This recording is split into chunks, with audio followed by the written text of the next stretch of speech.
And hi there again, everybody. Welcome to Trailblazer Softball and Baseball this week. We'll talk softball in just a minute, but first let's talk Trailblazer Baseball with head coach Chris Pfatenhauer. And coach, no players today. They're all in class where they're supposed to be, so it's just you and me. Yep, that's good. All right, you had a 10-day layoff before Utah Valley came into town last week. Kind of a rough weekend. Did that layoff have any impact on what took place last weekend? Yeah, I mean, we don't want to make excuses, but certainly that was a bummer. You know, it was kind of out of our hands. You know, when Stephen F. Austin left the conference, we had that open weekend, and we weren't able to fill it. And then we were supposed to play Utah on Tuesday up there, and because of weather, that got dinged. But yeah, certainly we weren't very fresh. Yeah. So, you know, the first 4 or 5 innings in the first 2 games, pitching held up. You were right there. And then in the later innings, in all 3 games, it just kind of went downhill. Yeah. I mean, I think you can tell at this point in the year, I mean, we're as good as our starting pitching. You know, when our starting pitching keeps us in it, gives us a chance, gives our bats a chance to get going, we got a chance every day. But and they did. The starters threw pretty well. We had a couple mistakes defensively and we just never really got the bats going all weekend. I think we scored 6 runs in 3 games. And credit to Utah Valley, they pitched the heck out of it, and they had a great weekend.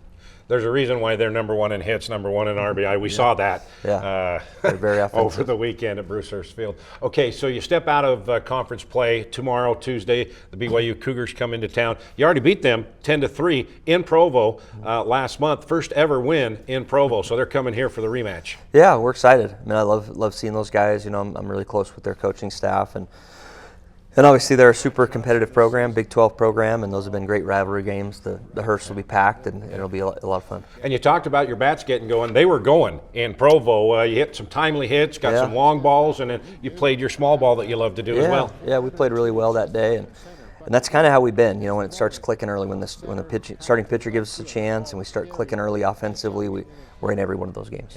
Okay, so now that for this one game this week before you head to Abilene Christian for getting back into WAC conference over the weekend, what do you want to see out of your team, and what do you want to get accomplished in a non-conference game against an in-state rival? Yeah, a couple things. I mean, one, I want to see their response. You know, we hadn't gotten beat up like we did this weekend all year. Yeah. So I'd like to see how they respond mentally and emotionally and their energy. The other thing is pitching. You know, we're going to throw a handful of pitchers and kind of got to make some decisions on some guys here down the stretch in terms of conference weekend guys, who's going to be coming out of the bullpen. And our bullpen, I mean, let's face it, it's a fact. It's been a weak piece of our program to this point this year. We've let some wins get away from us late in games, and we need some guys to step up in the bullpen, so that'll be a good test for them on Tuesday. And then this weekend you head to Texas, take on Abilene Christian. They're kind of in the same situation you are, right there in the standings with you, and they're trying to find their way and also figure out their pitching and who you want to go with the rest of the way. So this is kind of a crucial weekend. It is. You know, we want to get in that conference tournament, and you know, 8 out of the 9 teams get in, and there's a few of us battling in the bottom right now. It's early, but and Abilene Christian, and you were right there battling for that spot. Yeah, and they're a good program. You know, we've played them the last 2 years, and we went to their place 2 years ago and beat them once, and had them beat another game and gave up a home run in the 8th. And but we're excited and look forward to getting back on the road and competing. The time is now. You were on a run there for a while. Now you got to do that again here in WAC play. And again, the time is now to try to make that push, because you only have, a month left. Yeah, we got about, 5 or 6 weekends to really play at a high level and put ourselves in a good position. All right, Abilene Christian, Friday, Saturday, and Sunday. Coach, we'll talk to you next week. Thanks, Rod. All right, we're going to talk Trailblazer softball when we come back. If you haven't seen Utah Tech University lately, chances are you haven't seen it at all. With hands-on polytechnic learning across 300 academic programs, 30 new and renovated state-of-the-art facilities, the most affordable university tuition in the state, and 300 days of sunshine, why look anywhere else? Discover why Utah Tech was recently named one of Education Magazine's 10 prominent universities and colleges to watch. Join us and experience the active learning, active life difference at Utah Tech. Time now to talk Trailblazer softball with head coach Randy Simpkins and senior infielder Ellie Evans from Sammamish, Washington. And for those who don't know where Sammamish is, it's like 20, 30 minutes outside of Seattle. Okay. All right. Guys, rough weekend against Tarleton. They're 3rd in the WAC. They're really good. So we won't spend too much time on that. But what did you learn from your team? Because, playing against one of the top 3 in the conference. You know what? We really didn't play that bad. but we just didn't do enough to take games away from them. They took advantage of our mistakes a little bit better than we did theirs. And their pitching, they've got a lefty that really threw it well game 1 and a little bit of game 2 and the end of game 3. Yeah. And she threw it really, really well. So their starting pitching was probably a little bit better than ours. But we didn't play bad. We were really good defensively at times and got the momentum back to us, but we just couldn't get bats rolling to score enough runs. And Ellie, with that weekend series, what do you want to see with your team as they bounce back? You get ready for Southern Utah this weekend. Like Coach said, I don't think we really played that bad. I think our team, we didn't lose confidence this weekend, so I'm excited to see how we bounce back. I mean, the in-state rivalry with SUU will be a good test. And we lost them in the WAC tournament last year, so I think there's a little bit of a chip on our shoulder going into this weekend, but I'm excited to see how our offense gets going this weekend against SUU. Before you get to Southern Utah this weekend, though, you've got another in-state game. You're at BYU tomorrow, Tuesday, on ESPN Plus at 4 o'clock. And you've never beaten the Cougars, and this will be your 10th meeting. So there's not a better time than now, right? Yeah, and we've played really well against them, and we've beaten them in the fall a few times. But yeah, in the spring they've got us, and they're good. They're obviously Power 4 team, Big 12. So it'll be a good test for us. It'll be a good test for our pitchers. It'll be a good test for our hitters going into the WAC series this weekend. And Ellie, as you go play a Big 12 team, an in-state rival on the road at their place, they have a good crowd and they're a really good team. Being from out of state, have you realized the 4 years that you've been here that, okay, this is a big deal playing against BYU? Yeah, I think my dad went to University of Utah, so so the BYU rivalry was instilled in me early, so I got it. Okay, so you understand it even from Yes. being out of state. Yes. Yeah. So, and have you tried to portray that to some of the younger players that haven't experienced Yes. that kind of rivalry? I think you step on campus and you start to get the Utah rivalries. Really? Yeah. Really, that's awesome. All right, so Ellie, talk about your play. You've been here for 4 years. You're going to graduate, and then you're going to go to law school, correct? Yes. At San Diego. Yeah, University of San Diego. Yeah. She's the smart ones, right? Crazy smart.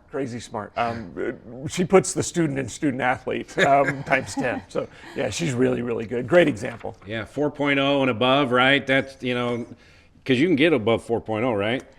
Weighted, yeah, but unweighted, just 4.0. Oh, just. Coach. Yeah, right, I know. All right, so how's your time been here now as it's coming to an end?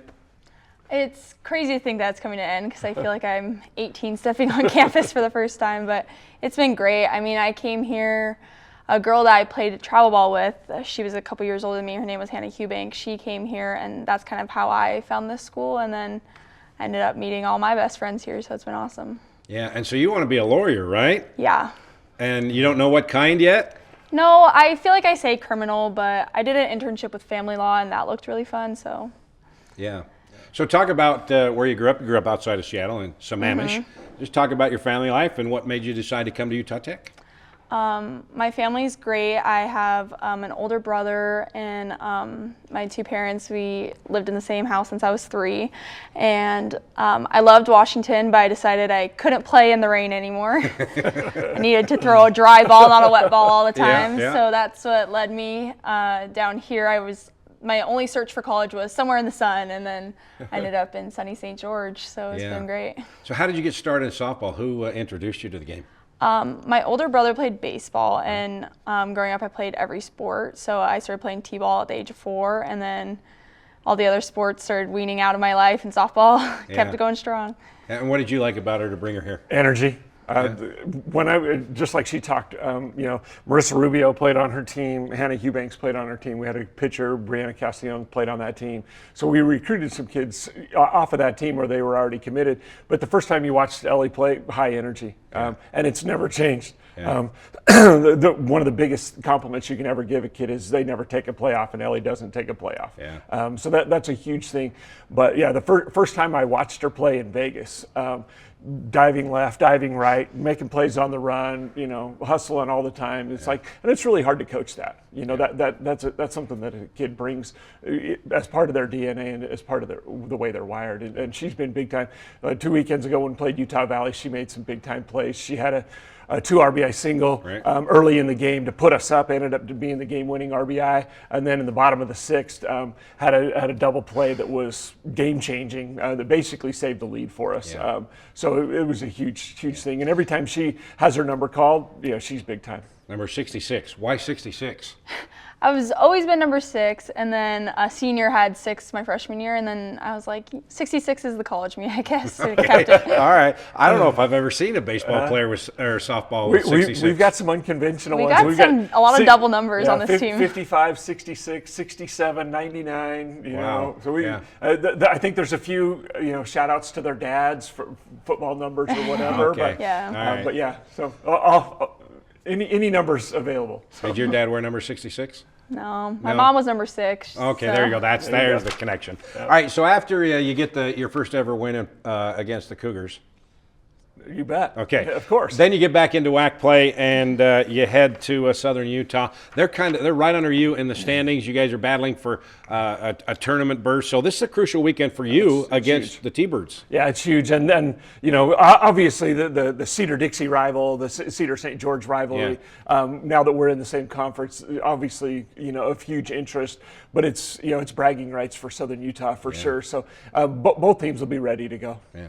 Added energy this week. Oh, because of this? Yeah, we need a couple wins out of this weekend, so I think the girls are getting ready for that. All right, that's Friday and Saturday in Cedar City against the T-Birds. You bet. All right, well, good luck. Thanks for coming in. Thanks, Rob. And after this year, good luck in your law career. Thank you so much. All right, Ellie Evans, Coach Randy Simpkins. Thanks for watching. We'll see you next week.